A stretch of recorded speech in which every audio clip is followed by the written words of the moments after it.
السلام عليكم ورحمة الله وبركاته. وعليكم السلام. إن الحمد لله نحمده ونصلي على رسوله الكريم أما بعد. আল্লাহ পাকের নিকট লাখো কোটি শুকরিয়া যে মহান আল্লাহ তাআলা আমাদেরকে পবিত্র শুক্রবার জুমার নামাজ আদায় করার জন্য মসজিদে আসার মতো তৌফিক দান করেছেন। এই জন্য মহান আল্লাহর নিকট শুকরিয়া আদায় করি আলহামদুলিল্লাহ।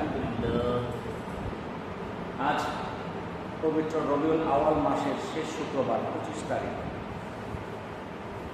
আমরা এর আগের শুক্রবারগুলোতে কিয়ামত নিয়ে আলোচনা করছিলাম। আজকে কিয়ামত নিয়ে আলোচনার ধারাবাহিক 10ম শুক্রবার। আজকে ইনশাআল্লাহ আলোচনা করব কিয়ামত দিবসে হিসাব নিকাশ সম্পর্কে। আল্লাহ তাআলা সেই কিয়ামতের দিবসে হিসাবের কাজ শুরু করবেন।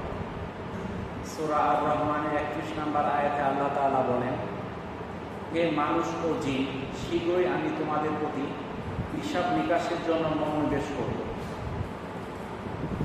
সূরা লুকমানের 16 নম্বর আয়াতে আল্লাহ তাআলা বলেন, কোনো কিছু যদি সরিষার বীজের পরিমাণও হয় এবং তা যদি পাথরের ভেতরেও থাকে অথবা আসমানের কিংবা ভূগর্ভে, তবুও তা আল্লাহ তাআলা উপস্থিত করবেন।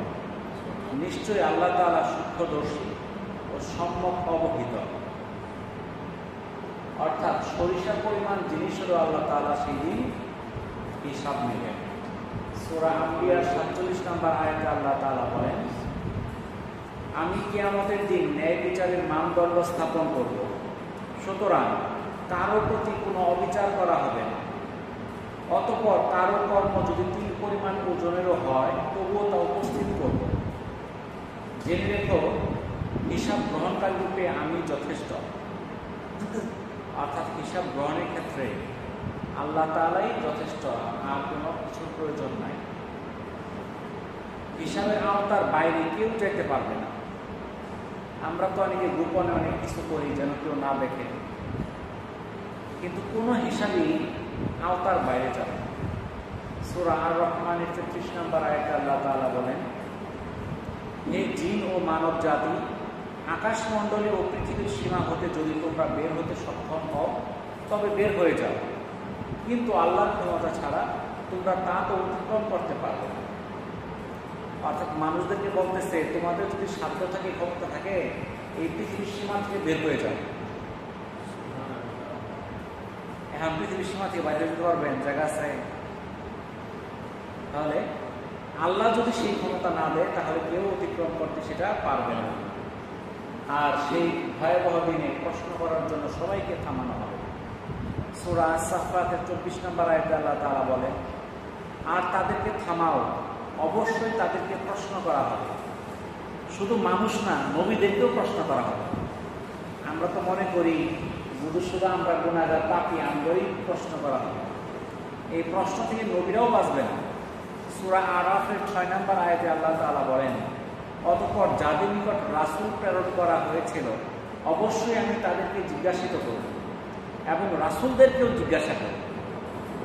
তাহলে যাদের কাছে রাসূলদের পাঠানো হয়েছে তাদেরকে জিজ্ঞাসা করবে, আবার রাসূলদেরকেও জিজ্ঞাসা করবে। সূরা মাইদার 109 নম্বর আয়াতে আল্লাহ তাআলা বলেন, সেদিন আল্লাহ রাসূলগণকে একত্রিত করবেন এবং জিজ্ঞাসা করবেন, তোমরা কি উত্তর পেয়েছে?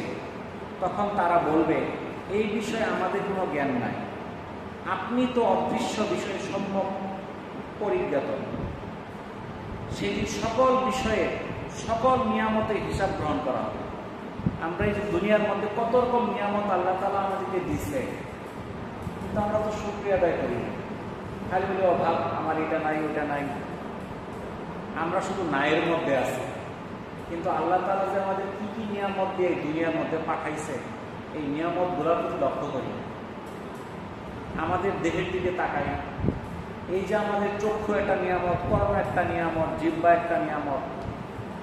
এই চোখটা দিয়ে যে দেখতে পারে না, সে কত বড় নিয়ামত থেকে বঞ্চিত হয়ে গেল। দেখেন, যে কানে শোনে না, এরকম আমাদের দেহের প্রত্যেকটা অঙ্গ প্রত্যঙ্গ নিয়ামত। এই নিয়ামতের শুকরিয়া আদায় করে শেষ করতে পারবো না। এই বায়ুমণ্ডলের মধ্যে অক্সিজেন আছে, প্রতি মুহূর্তে আমরা শ্বাস নিতেছি। এই অক্সিজেন নিতেছি, কার্বন ডাইঅক্সাইড ছাড়তেছি। যখন করোনা হয়েছিল তখন এক একটা রোগীকে একটা অক্সিজেনের সিলিন্ডার কিনতে হচ্ছে 4,000-5,000 টাকা দিয়ে, তাও দিন 2টা-3টাও লাগছে। যদি আমরা কিনা ব্যবহার করতে হইতো তাহলে কি কয়দিন বাঁচা যাইতো বলেন রোগীকে? তাহলে এই যে আল্লাহ তাআলা আমাদেরকে চারদিকে নিয়ামত দিয়ে পরিপূর্ণ করে দিছে, এই সব কিছুর হিসাব নেওয়া হবে। সূরা আল তাকাসসুরের 8 নম্বর আয়াতে আল্লাহ তাআলা বলেন, এরপর অবশ্যই সেদিন তোমরা নিয়ামত সম্পর্কে জিজ্ঞাসিত হবে। আমরা এই দুনিয়ার মধ্যে অনেক এই কথা দিয়ে কথা রাখি না, ওয়াদা দেই, ওয়াদা পালন করি না, এই ব্যাপারেও প্রশ্ন করা হবে। সূরা বনী ইসরাঈলের 34 নম্বর আয়াতে আল্লাহ তাআলা বলেন, প্রতিশ্রুতি পালন করো, নিশ্চয়ই প্রতিশ্রুতি সম্পর্কে কৈফিয়ত তলব করা হবে। এখন আমরা প্রতিশ্রুতি কয়জন দেই আর কয়জন রাখি একটু চিন্তা করে দেখি। আপনি দোকানদারগুলোর কাছে জিজ্ঞাসা করবেন, এক একজনের খাতার বাকি যে হিসাব নাই, কবে যে বাকি নিচ্ছে খুঁজি নাই, টাকা দেওয়ার কোনো খোঁজ খবর নাই, বুঝছেন তো? কি বলছেন, নেওয়ার সম্ভব ছিল কি ভাই আগামী মাসে কিংবা আগামী সপ্তাহে টাকাটা দিয়ে দিন, এটা বলেই তো নিচ্ছে। আপনি কারোর কর্জ দিয়ে দেখেন, টাকা তুলতে তুলতে জাম জায়গা, মানুষ টাকা দিতে চায় না, কিন্তু নেওয়ার সময় এত ভদ্র আচরণ, কালকেই টাকাটা দিয়ে ফেলবে, পরে আর দেয়। এরকম ভাবে শুধু এইটা না, মসজিদের মধ্যেও স্বীকার করবে আমি মসজিদে 500 টাকা 1000 টাকা দিব, এই কথা বললেও আর টাকা দেয় না। মেলাতে আছে। তাহলে দেখেন, এই সম্পর্কে কিন্তু আল্লাহ তাআলা জিজ্ঞাসা করবে। সূরা বনী ইসরাঈলের 34 নম্বর আয়াতে আল্লাহ তাআলা বললেন, প্রতিশ্রুতি পালন করো, নিশ্চয়ই প্রতিশ্রুতি সম্পর্কে কৈফিয়ত তলব করা হবে। এই যে আমরা কথায় কথায় ওয়াদা করে এটা করবো সেটা করবো, আর মেম্বার চেয়ারম্যান দাঁড়াইলে কথাই নাই। আমি এই দেশের মনে করেন যে আমেরিকা বানাই ফেলবো, রাস্তাঘাট, ব্রিজ, কালভার্ট সব করে ফেলবো, পরে পাশ করলে কিছু নেই। আসলে এরকম তো আমাদের দেহের যে প্রত্যেকটা অঙ্গ প্রত্যঙ্গ আছে, এই প্রত্যেকটা অঙ্গ প্রত্যঙ্গ সম্পর্কে আল্লাহ তাআলা প্রশ্ন করবে সেই কিয়ামতের ময়দানে। সূরা বনী ইসরাঈলের 36 নম্বর আয়াতে আল্লাহ তাআলা বলেন, কর্ণ, চক্ষু, হৃদয় তাদের প্রত্যেকটি সম্পর্কে কৈফিয়ত তলব করা হবে। এই চোখ দিয়ে আমরা কি দেখছি? আমরা কি শুধু টিভির মধ্যে সিনেমায় দেখছি নাকি ভালো কিছু করছি? এই চোখটা কোন কাজে খাটাইলাম? এই চোখটা তো আল্লাহ দিয়েছিল কোরআন তেলাওয়াত করার জন্য, ভালো কাজ করার জন্য, রাস্তা দেখে দেখে মসজিদে আসার জন্য, কিন্তু এই চোখটাকে এই কাজে খাটাইলাম না, হিসাব দিতে হবে। এই যে কানটা আল্লাহ তাআলা আমাকে দিছে, এটা কিসের জন্য? এই কানটা দিয়ে দিছে আল্লাহ তাআলা ভালো কথা শোনার জন্য, না শুনে শুধু টিভি শুনলাম আর বিভিন্ন কি গান শুনলাম। এখন মোবাইল সাইডে সারাদিন গানই বাজায়, শুধু গানই বাজায়। এই কান তো গান শোনার জন্য আল্লাহ তাআলা দেয় নাই। এই সম্পর্কে আল্লাহ তাআলা কৈফিয়ত তলব করবে। মানুষ কি কাজ করতেছে, এই দুনিয়ার মধ্যে কি কি কাজ করছে সেই সম্পর্কে জিজ্ঞাসা করা হবে। সূরা নাহলের 93 নম্বর আয়াতে আল্লাহ তাআলা বলেন, তোমরা যা করো অবশ্যই তোমাদেরকে সেই বিষয়ে প্রশ্ন করা হবে।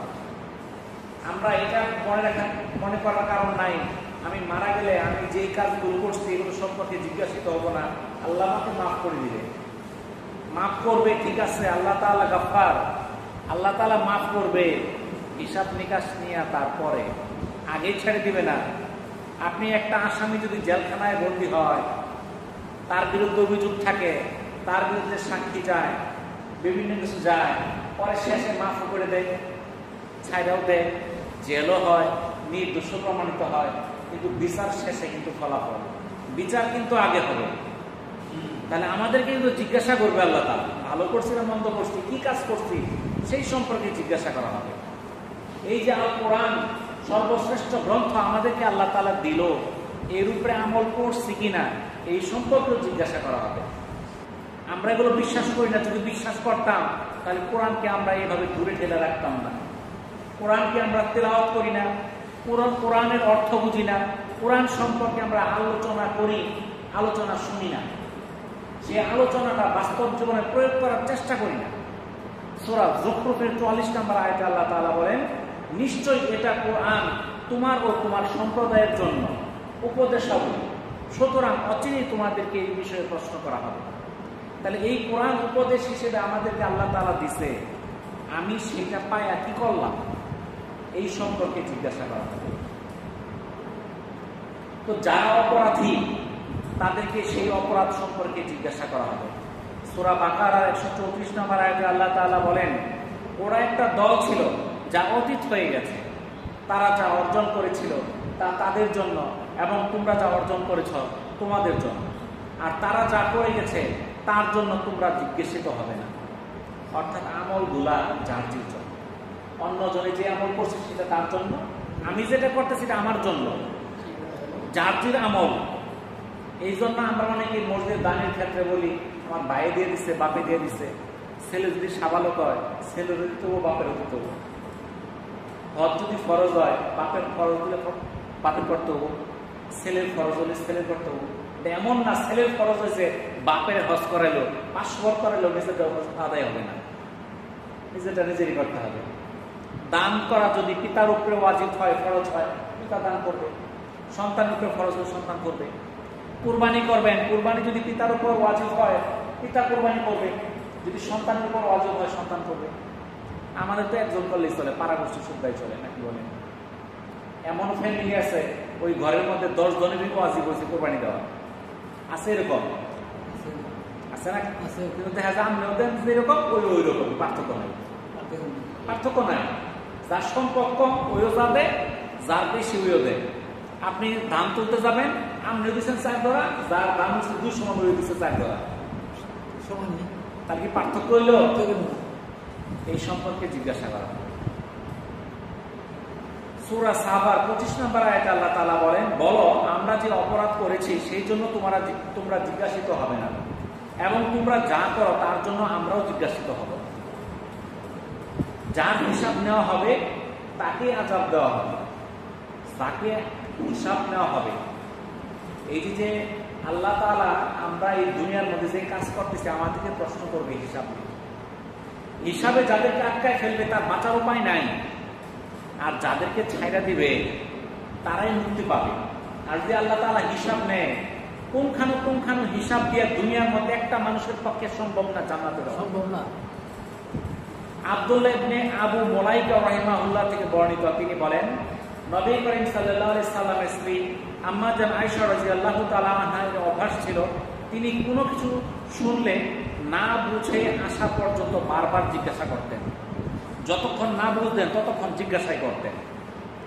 একদা নবী করিম সাল্লাল্লাহু আলাইহি সাল্লাম বললেন, যার হিসাব নেওয়া হবে তাকে অবশ্যই আযাব দেওয়া হবে।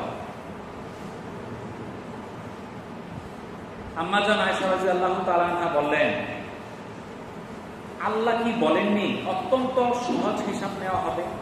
উত্তরে নবী করিম সাল্লাল্লাহু আলাইহি সাল্লাম বললেন, এটা তো শুধু উপস্থাপন করার কথা বলা হয়েছে, কিন্তু প্রকৃতপক্ষে যার হিসাব নেওয়া হবে সে অবশ্যই ক্ষতিগ্রস্ত হবে। এটা সহিহ বুখারীর 103 এবং মিশকাতের 5549 নম্বর হাদিস। অর্থাৎ আল্লাহ রাসূল বললেন যে হিসাব কারো জন্য শুধু উপস্থাপন করা হবে, খালি হিসাবটা উঠাবে, আর কারো জন্য হিসাব নিবে।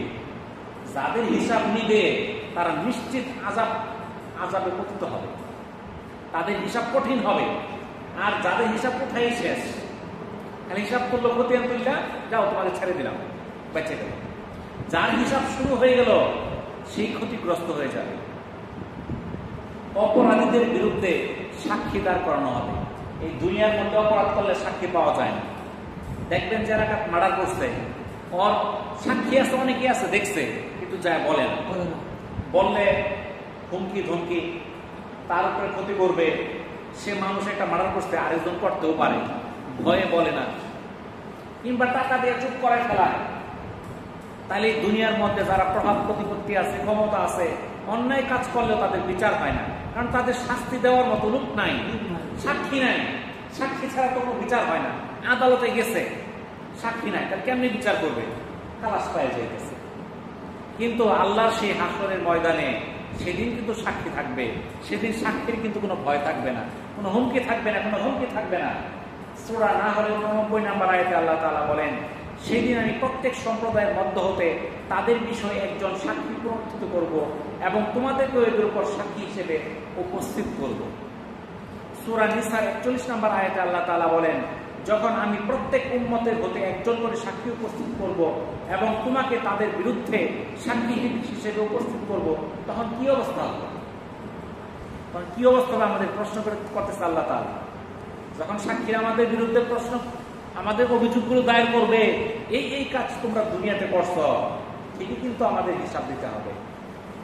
উম্মতে মুহাম্মদীরাও সাক্ষ্য দেবে, এই যে আমরা হইলাম যে শ্রেষ্ঠ উম্মত, খায়রা উম্মত, এই উম্মতরা সেদিন সাক্ষী দেবে। সূরা বাকারার 143 নম্বর আয়াতে আল্লাহ তাআলা বলেন, এভাবে আমি তোমাদেরকে মধ্যমপন্থী ন্যায়পরায়ণ উম্মত হিসেবে মনোনীত করেছি, যেন তোমরা মানব জাতির জন্য সাক্ষী হও এবং রাসূলও তোমাদের জন্য সাক্ষী হয়। তারা আমাদের জন্য আমাদের রাসূল সাক্ষী হবে এবং উম্মতে মুহাম্মদীরা অন্য নবীর জন্য সাক্ষী হবে। এই সম্পর্কে আপনারা জানেন, অন্যান্য নবীরা যখন তারা দুনিয়াতে আইসা তারা কি করছে, দিনের দাওয়াত দিচ্ছে, আল্লাহর পথে ডাকছে, তখন তার যে উম্মত ছিল তারা মানে নাই, শুনে নাই। সে হাসর ময়দানে বলবে, আমাদেরকে তো নবী আইসা সতর্ক করে নাই, যদি করতো তাহলে তো আমরা ভালো যেতাম, তাহলে তো আমরা মূর্তি পূজা করতাম না। কিন্তু রাসূল তখনকার যারা নবী ছিল তারা কিন্তু ঠিকই দাওয়াত দিচ্ছে, উম্মত অস্বীকার করবে, স্বীকার করবে না। তখন সেই নবীরা সাক্ষী মানবে, আমাদেরকে বলবে যে উম্মতে মুহাম্মদী যারা, এরা আমার সাক্ষী। তখন আল্লাহ তাআলা জিজ্ঞাসা করবে, তোমরা কেমনে সাক্ষী হইলা? তোমাদের তো হাজার হাজার বছর আগে তারা দুনিয়া থেকে বিদায় নিছে, তোমরা কেমনে বুঝলা তারা দিনের দাওয়াত দিছে? তখন বলবে, আমরা কোরআন পড়ছি, সেই কোরআনে লেখা ছিল নবী রাসূলরা দাওয়াত দিছে, দিনের কাজ করছে, দিনের জন্য পরিশ্রম করছে।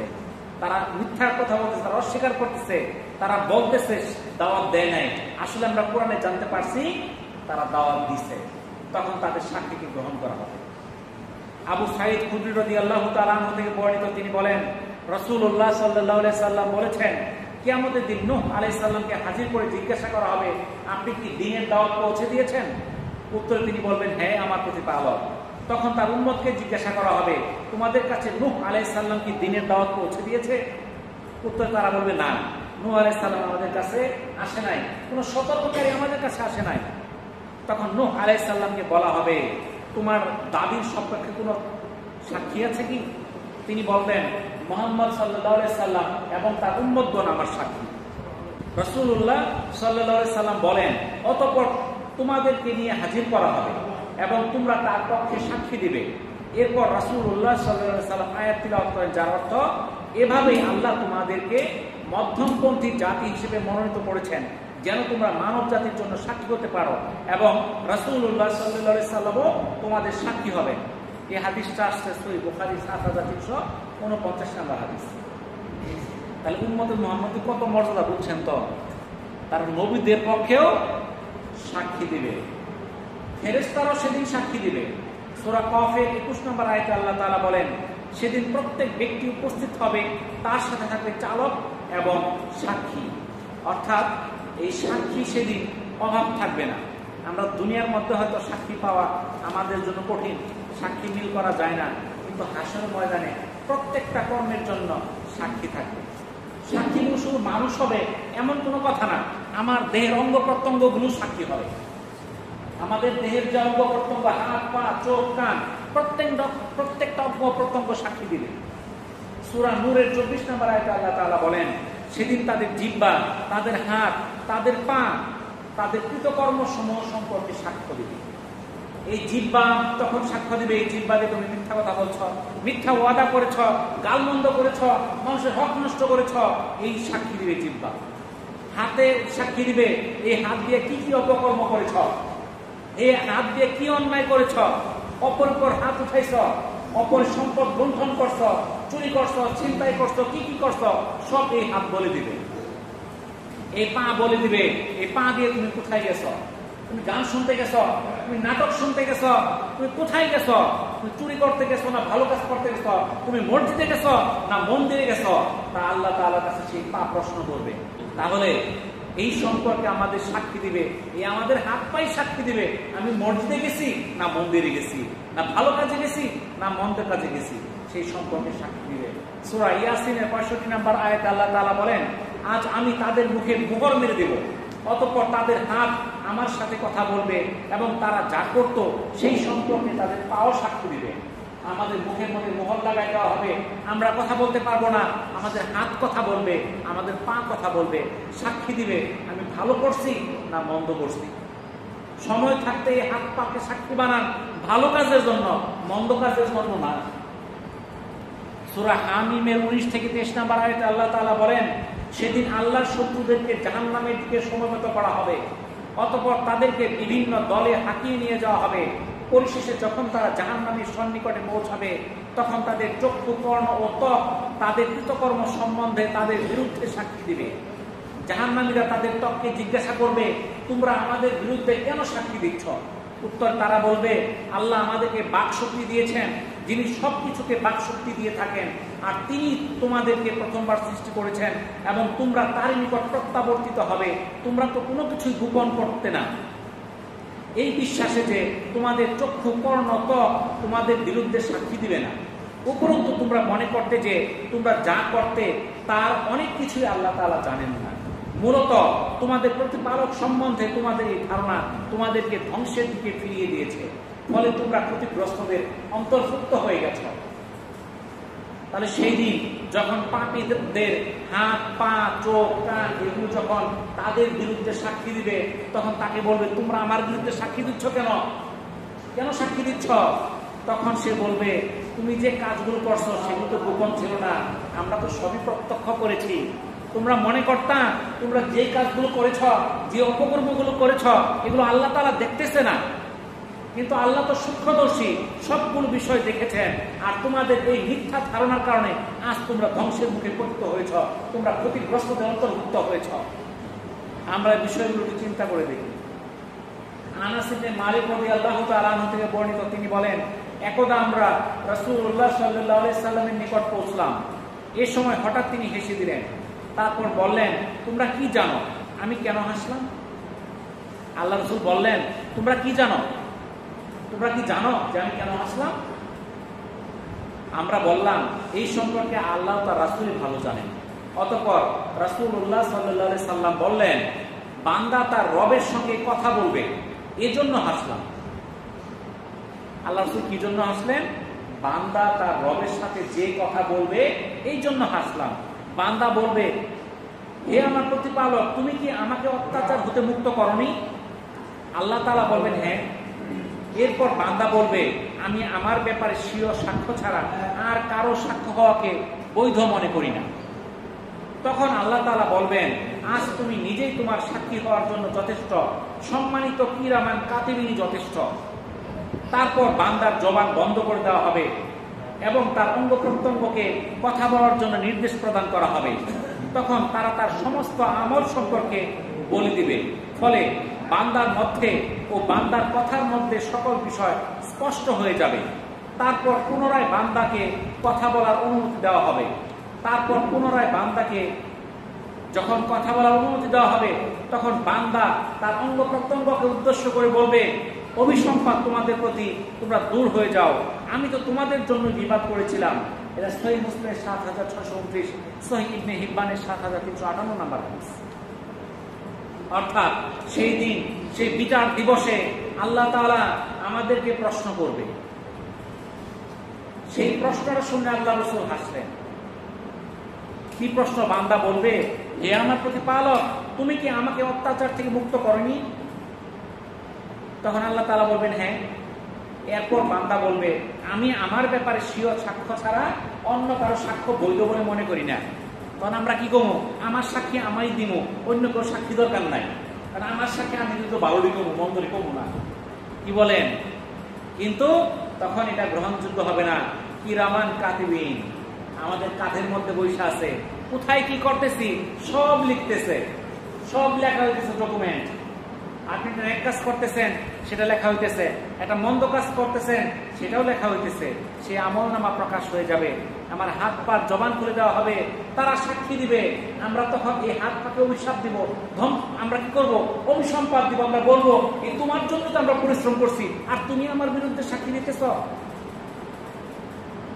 আবু হুরায়রা রাদিয়াল্লাহু তাআলা আনহু থেকে বর্ণিত, তিনি বলেন, সাহাবীগণ জিজ্ঞাসা করলেন, হে আল্লাহর রাসূল, কিয়ামতের দিন আমরা কি আমাদের রবকে দেখতে পাবো? জবাবে তিনি বললেন, আকাশে মেঘ না থাকলে দুপুরের সময় সূর্যের দেখতে কি তোমাদের কষ্ট হয়? সাহাবীগণ বললেন, না, দুপুরের সময় সূর্য দেখতে কোনো কষ্ট হয় না। অতঃপর তিনি বললেন, আকাশে মেঘ না থাকা অবস্থায় পূর্ণিমার চাঁদ দেখতে কি তোমাদের কোনো কষ্ট হয়? সাহাবীরা বললেন, না, কোনো কষ্ট হয় না। তারপর তিনি বললেন, ওই সত্তার কসম যার হাতে আমার জান, চন্দ্র সূর্য কোনো একটি দেখতে তোমাদের যেরূপ কষ্ট হয় না, তোমাদের রবকেও দেখতে তোমাদের তদ্রূপ কোনো কষ্ট হবে না। আল্লাহর সাথে বান্দার সাক্ষাৎ হবে। তখন তিনি বললেন, হে অমুক, আমি কি তোমাকে সম্মান দান করিনি, কর্তৃত্ব দান করিনি, জোড়া মিলিয়ে দেইনি, ঘোড়া উট তোমার কাছে লাগিয়ে দেইনি, এবং সুখ স্বাচ্ছন্দ্যের মাঝে তোমাদের পানাহারের ব্যবস্থা করিনি? জবাবে বান্দা বলবে, হ্যাঁ আমার রব। তারপর তিনি বলবেন, তুমি কি মনে করতে যে তুমি আমার মুখাপেক্ষী হবে? সে বলবে, না, তা আমি মনে করতাম না। তিনি বললেন, তুমি যেভাবে আমাকে ভুলে গিয়েছিলে আমিও সেভাবে তোমাকে ভুলে যাচ্ছি। অতঃপর আল্লাহর সাথে দ্বিতীয় এক ব্যক্তির সাক্ষাৎ হবে। তখন তিনি তাকেও বলবেন, হে অমুক, আমি কি তোমাকে সম্মান দান করিনি, নেতৃত্ব দান করিনি, তোমার পরিবারের জোড়া মিলিয়ে দেইনি, উট ঘোড়া তোমার কাজে লাগিয়ে দেইনি, এবং সুখ স্বাচ্ছন্দ্যে পানাহারে তোমার কি সুবিধা করে দেইনি? তখন সে বলবে, হ্যাঁ দিয়েছেন, হে আমার পালনকর্তা। তারপর তিনি বলবেন, আমার সাথে তোমার সাক্ষাৎ হবে, এই কথা কি তুমি মনে করতে? সে বলবে, না। তখন আল্লাহ তাআলা বলবেন, তুমি যেমন আমাকে ভুলে গিয়েছিলে অনুরূপভাবে আমিও তোমাকে ভুলে গেলাম। তারপর আল্লাহ তাআলা তৃতীয় এক ব্যক্তির সঙ্গে সাক্ষাৎ হবে। এরপর তিনি তার সাথে পূর্বের ন্যায় বাক্যলাপ করবেন। তখন লোকটি বলবে, হে আমার প্রতিপালক, আমি আপনার প্রতি এবং কিতাব ও রাসূলগণের প্রতি ঈমান এনেছি। আমি সালাত আদায় করেছি, সাওম পালন করেছি, সাদাকা করেছি। এমনই ভাবে সে যথাসাধ্য নিজের প্রশংসা করবে। এমতাবস্থায় আল্লাহ তাআলা বলবেন, এখনই তোমার মিথ্যা প্রকাশিত হবে। রাসূলুল্লাহ সাল্লাল্লাহু আলাইহি সাল্লাম বলেন, তারপর তাকে বলা হবে, এখনই আমার তোমার উপর সাক্ষী উপস্থিত করব। তখন বান্দা মনে মনে চিন্তা করতে থাকবে যে কে তার বিপক্ষে সাক্ষী দিবে।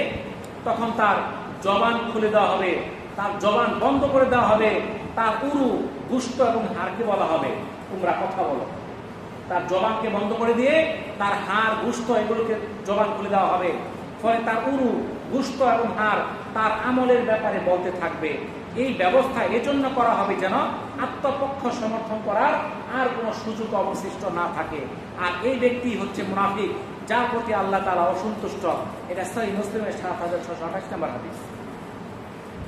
তাহলে আল্লাহ তাআলা সেই বিচারের দিবসে আমাদেরকে জিজ্ঞাসা করবে, আমরা আল্লাহ তাআলা আমাদেরকে যে নিয়ামতগুলো দিছে, এই নিয়ামতগুলো পাওয়ার পর আমরা কি করছিলাম, আমরা কি মনে করছিলাম, আমাদের যে আল্লাহ বিচারের সামনে মুখোমুখি হতে হবে, এদিকে আমরা বিশ্বাস করছিলাম কিনা?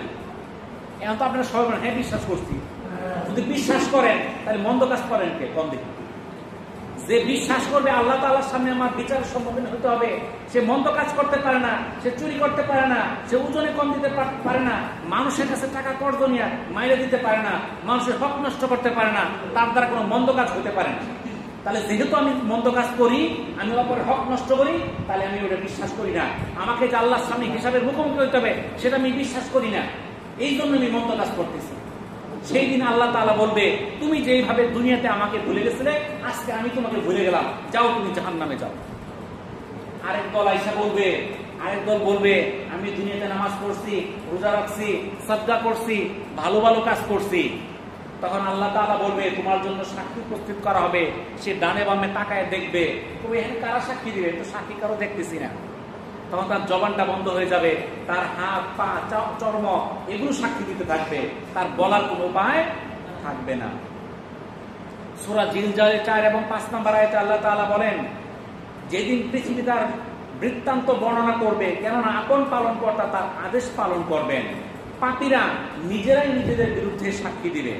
এটা সূরা আনআমের 130 নম্বর আয়াতে আল্লাহ তাআলা বলেন, আমি তাদেরকে বলবো, হে জিন ও মানব সম্প্রদায়, তোমাদের মধ্য হতে কি রাসূলগণ তোমাদের কাছে আসেনি, যারা আমার নিদর্শনসমূহ তোমাদের নিকট বর্ণনা করত এবং তোমাদেরকে এই দিনের সম্মুখীন হওয়া সম্পর্কে সতর্ক করত? তারা বলবে, আমরা আমাদের বিরুদ্ধে সাক্ষী দিলাম। বস্তুত পার্থিব জীবন তাদেরকে প্রতারিত করেছিল, আর তারা নিজেদের বিরুদ্ধে এই সাক্ষী দিবে যে তারা কাফির ছিল। মানুষের সকল কাজকর্ম লেখা হচ্ছে। আমরা দুনিয়াতে যা করতেছি সব লিখতেছেন। সূরা নাবার 29 নম্বর আয়াতে আল্লাহ তাআলা বলেন, আমি সবকিছুই লিখিতভাবে সংরক্ষণ করে রেখেছি। এটা এমন না যে আল্লাহ তাআলা ভুলে যাবে। আমরা যেরকম দুনিয়ার মধ্যে ব্যবসা বাণিজ্য যারা করি, খাতা রাখি, খাতার মধ্যে কার কত বাকি চিঠি লেখা রাখি, যে টাকা নিচ্ছে সে কিন্তু ভুলে যায়, দেয় না। কিন্তু যে বিক্রি করছে সে কিন্তু ঠিকই লেখা রাখছে, তার কিন্তু ঠিকই লেখা আছে। হাসরের ময়দানে সেটা কিন্তু পরিশোধ করতে হবে। তখন কি টাকা দিয়ে পরিশোধ করা যাবে? তখন তো টাকা দিয়ে পরিশোধ করা যাবে না। পরিশোধ করার উপায় কি? তখন আপনার যদি নেকামল থাকে তাকে নেকামল দিয়ে দিতে হবে। আর নেকামল দিতে যদি আপনার নেকামল না থাকে তাহলে কি করবেন? ওর যে পাপগুলো আছে, গুনাহগুলো আছে, এগুলো নিজের ঘাড়ে দিতে হবে। অর্থাৎ সেটার হিসাব পুঙ্খানুপুঙ্খানু হবে। এরকম ভাবে প্রত্যেকটা কাজ আল্লাহ তাআলা লিখে রাখতেছেন, আমাদের সবকিছু লিখে রাখতেছেন। সম্মানিত ফেরেশতাগণ সেটা লিখতেছেন। সূরা ইনফিতারের 10 থেকে 12 নম্বর আয়াতে আল্লাহ তাআলা বলেন, নিশ্চয়ই তোমাদের উপর নিযুক্ত করেছি সংরক্ষকগণ এবং সম্মানিত লেখকগণ, তোমরা যা করো তারা সেই সম্পর্কে অবগত আছেন। অর্থাৎ আমরা যাই করতেছি কিনা সব কিন্তু লেখা হইতেছে। আমাদের বাঁচার উপায় নাই, আমরা কোনো কিছুই গোপন করতে পারবো না। এই জন্য আমরা এখন কি হয়ে যাই? সাবধান হয়ে যায়। সূরা কফের 17 নম্বর আয়াতে আল্লাহ তাআলা বলেন, দুইজন গ্রহণকারী ফেরেশতা তার ডানে ও বামে বসে তার কর্মলিপিবদ্ধ করছে। সূরা কফের 18 নম্বর আয়াতে আল্লাহ তাআলা বলেন, মানুষ যে কথাই উচ্চারণ করে তা লিপিবদ্ধ করার জন্য অতন্ত্র প্রহরী তার নিকটেই আছে। আমরা দুনিয়ার মধ্যে অনেক সময় সাক্ষী পাওয়া যায় না। সাক্ষী রাখছে একটা, আপনি কি কাজ করেন দেখার জন্য, সে ঘুমাই গেছে। কিন্তু আমাদের ঘাড়ের ভিতরে, আমাদের কাঁধের মধ্যে যে ফেরেশতা বসাই দিছে সে কখনো ঘুমায় না। আমি কখন কি করতেছি, 24 ঘন্টায় কি করতেছি সব লিপিবদ্ধ হইতেছে, একটাও মিস হইতেছে না। ছোট বড় যা কিছু আছে সবই লিখিত হচ্ছে। সূরা কমারের 52 থেকে 53 নম্বর আয়াতে আল্লাহ তাআলা বলেন, তাদের সমস্ত কার্যকলাপ আমলনামায় লিখিত আছে, ছোট বড় সবকিছু লিপিবদ্ধ। মানুষ গোপনে যা করে, প্রকাশ্যে যা করে সব লেখা হচ্ছে।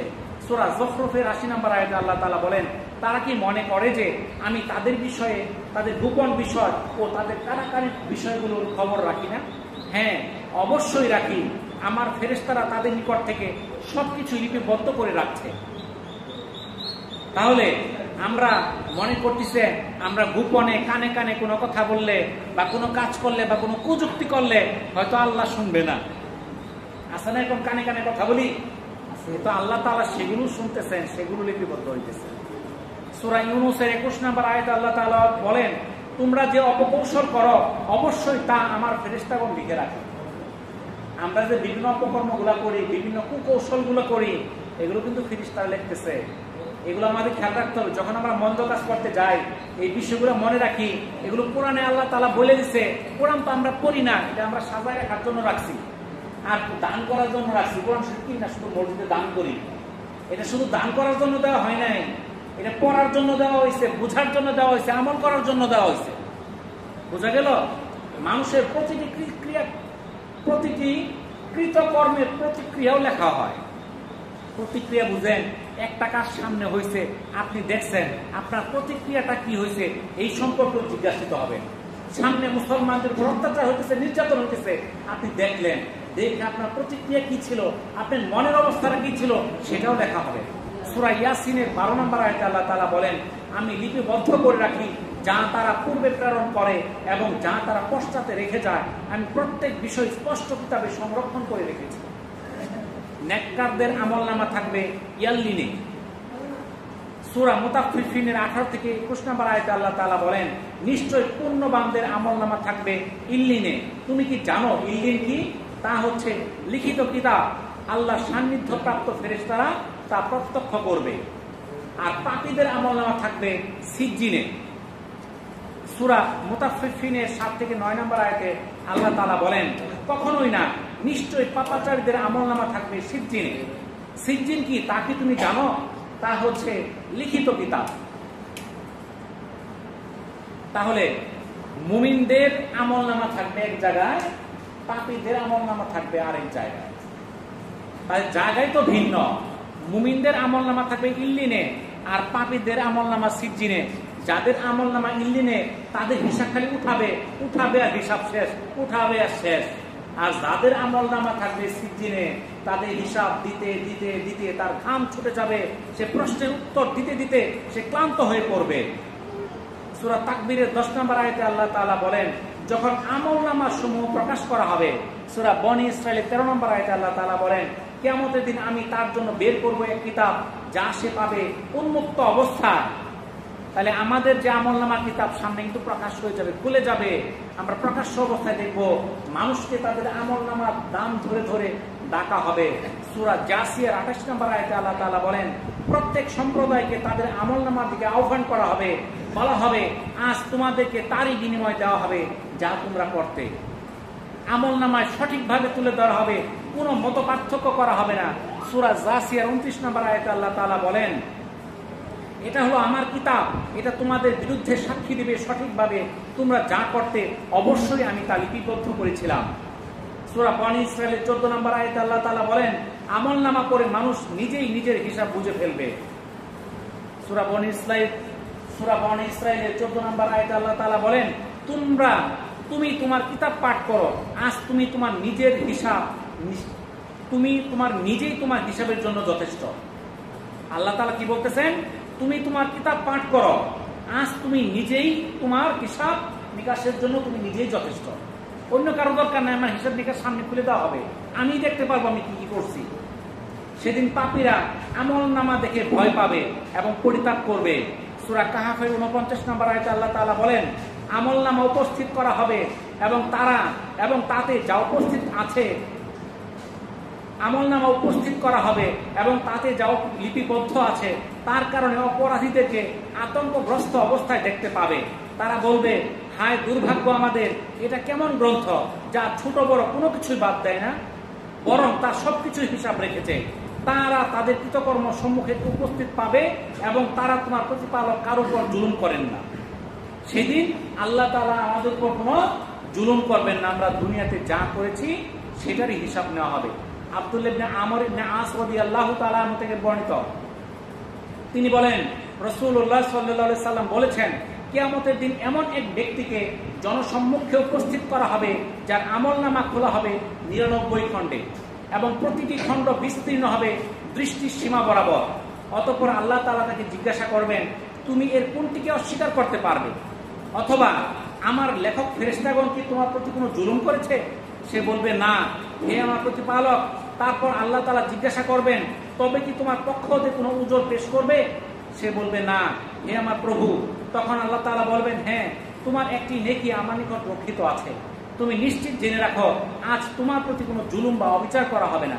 এরপর এক টুকরা কাগজ বের করা হবে, যাতে লেখা আছে, আমি সাক্ষ্য দিচ্ছি যে আল্লাহ ছাড়া কোনো ইলাহ নাই আর মুহাম্মদ সাল্লাল্লাহু আলাইহি সাল্লাম আল্লাহর বান্দা ও রাসূল।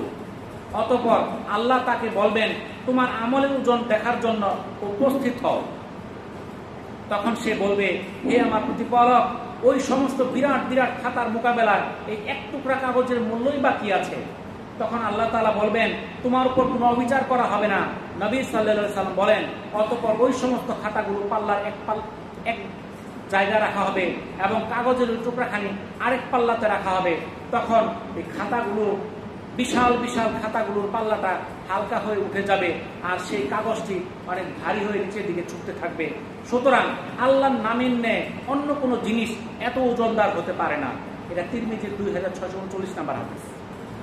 অর্থাৎ যারা এই কালেমাকে ধরে রাখবে, যে আল্লাহকে স্বীকার করবে, আল্লাহ ছাড়া কোনো মাবুদ নাই, হযরত মুহাম্মদ সাল্লাল্লাহু আলাইহি সাল্লাম আল্লাহ তাআলার বান্দা ও রাসূল, এটাকে যে মনে প্রাণে বিশ্বাস করবে, এর উপর আমল করবে, এই আমলটাই তার জন্য দুনিয়ার সকল কিছুর চেয়ে ওজন ভারী হয়ে যাবে।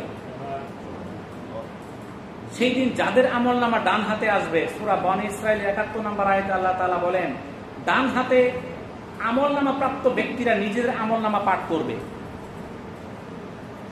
সূরা বনী ইসরাঈলের 71 নম্বর আয়াতে আল্লাহ তাআলা বলেন, সেদিন আমি প্রত্যেক সম্প্রদায়কে তাদের নেতা সহ আহ্বান করব। অতঃপর যাদের আমলনামা ডান হাতে দেওয়া হবে, তারা তাদের আমলনামা পাঠ করবে আর তাদের উপর সামান্য পরিমাণও জুলুম করা হবে না। যাদের আমলনামা ডান হাতে দিবে, এটা কি সুসংবাদ না দুঃসংবাদ? এটা তাদের জন্য সুসংবাদ। তাদের প্রতি সামান্য পরিমাণও জুলুম হবে না। তারা এই আমলনামা সবাইকে দেখাবে। সূরা হাক্কার 19 থেকে 22 নম্বর আয়াতে আল্লাহ তাআলা বলেন, অতঃপর যার আমলনামা তার ডান হাতে দেওয়া হবে সেই খুশিতে লোকজনকে ডেকে বলবে, তোমরা আমার আমলনামা পড়ে দেখো, আমি জানতাম অবশ্যই আমাকে একদিন হিসাবের সম্মুখীন হতে হবে, সুতরাং সেই সুমহান জান্নাতে সন্তোষজনক জীবনযাপন সে করবে। অর্থাৎ যে সে বিশ্বাস করত যে এই আমলনামা আমাকে একদিন দিবে, আমাকে হিসাবের সম্মুখীন হতে হবে, সে বিশ্বাস করত, আর তাকে আমলনামা দেওয়া হবে ডান হাতে, সে খুশিতে আত্মহারা থাকবে, তাকে জান্নাতের দিকে তাকায় কি হবে, পাঠানো হবে। সূরা ইনশিকাকে 7 থেকে 8 নম্বর আয়াতে আল্লাহ তাআলা বলেন, তাদের হিসাব হালকা হবে, অতএব যাকে তার আমলনামা ডান হাতে দেওয়া হবে তার হিসাব অতি সহজভাবে নেওয়া হবে। সূরা ইনশিকাকে 9 নম্বর আয়াতে আল্লাহ তাআলা বলেন, অতঃপর সে তার স্বজনদের নিকট আনন্দিত হয়ে ফিরে যাবে। আর যাদের আমলনামা বাম হাতে দেওয়া হবে তাদের কি অবস্থা হবে? তারা লজ্জায় মৃত্যু কামনা করবে। সূরা ইনশিকাকে 10 এবং 11 নম্বর আয়াতে আল্লাহ তাআলা বলেন, আর যাকে তার আমলনামা পেছন দিকে দিয়ে দেওয়া হবে অচিরে সে মৃত্যুকে আহ্বান করবে। যার আমলনামা বাম দিকে পিছন দিক দিয়ে দিবে, তখন সে এমন ভাববে, এমন মনে করবে যদি আমি মারা যাইতাম, কিন্তু তখন মৃত্যু থাকবে না, তাদের ঠিকানা হবে জাহান্নাম। সূরা ইনশিকাকের 12 থেকে 14 নম্বর আয়াতে আল্লাহ তাআলা বলেন, অতঃপর সে জ্বলন্ত অগ্নিতে প্রবেশ করবে। অবশ্যই দুনিয়াতে সে স্বজনদের মধ্যেই আনন্দেই ছিল, যেহেতু সে ভাবতো কখনোই তাকে আল্লাহর নিকট ফিরে যেতে হবে না। সে মনে করত আল্লাহর কাছে কখনোই ফিরে যেতে হবে না, সে দুনিয়ার মধ্যে যা খুশি তাই করত। তখন তার আমলনামা হবে বাম হাতে, পিছন দিক থেকে দেওয়া হবে। সে আফসোস করবে, সে মৃত্যু কামনা করবে, কিন্তু তার ঠিকানা হবে তার জাহান্নাম। সে শুধু আফসোস করবে। সূরা হাক্কার 25 থেকে 29 নম্বর আয়াতে আল্লাহ তাআলা বলেন, যার আমলনামা তার বাম হাতে দেওয়া হবে সে বলবে, হায় আমাকে যদি আমার আমলনামা না দেওয়া হতো এবং আমি যদি আমার হিসাব সম্পর্কে না জানতাম, হায় মৃত্যু পর্যন্ত যদি আমার শেষ হতো, আমার ধন সম্পদ আমার কোনো কাজে আসলো না, আমার ক্ষমতাও বিনাশ হয়ে গেল। তারা আফসোস করবে। এই দুনিয়ার মধ্যে কত ধন সম্পদ, তার ক্ষমতা, প্রতিপত্তি, কোনো কিছুই সেদিন কাজে আসবে না। সে আফসোস করতে করতে জাহান্নামে যাবে। তাহলে দুনিয়ার মধ্যে আমরা চিন্তা করি, আমি আজকে থেকে 10টা শুক্রবার ধারাবাহিকভাবে কিয়ামতের সম্পর্কে, কিয়ামতের শুরু এবং হিসাব পর্যন্ত যে পর্যায়ক্রমে যে আলোচনাগুলো করলাম, এখানে আমি বিশেষ কিছু বর্ণনা করি নাই। আমি শুধু কোরআনের যে আয়াতের অর্থগুলো এগুলো বলছি। এই যদি ব্যাখ্যা করতে যাই, এই 10 জমানা 10 বছর আলোচনা করলেও শেষ হবে না। তাহলে আমরা এই যে কোরআন আল্লাহ তাআলা আমাদেরকে দিল, এটা পড়ার জন্য। আমরা যারা পারি না, বাংলা অর্থটুকু পড়ার চেষ্টা করি। বাংলা তো পারি, বাংলা পড়ার চেষ্টা করি। আরবিটা পড়তে হবে, আরবিটা পড়া উত্তম। অন্তত ঠেকার কাম বাংলা পড়েও কিছু বোঝার চেষ্টা করি। যারা আরবি পড়েন তারাও আরবি পড়বেন, তারাও বাংলা পড়বেন। তাহলে আপনি অর্থটা বুঝলে কিছু আমল করতে পারবেন। তো আমরা যে আলোচনাগুলো করলাম, আল্লাহ তাআলা এই সম্পর্কে আমাদেরকে সচেতন এবং সতর্ক হওয়ার তৌফিক দান করুন। আমিন। ওয়া আখিরু দাওয়ানা আলহামদুলিল্লাহি রাব্বিল আলামিন। আসসালামু আলাইকুম ওয়া রাহমাতুল্লাহি ওয়া বারাকাতুহু।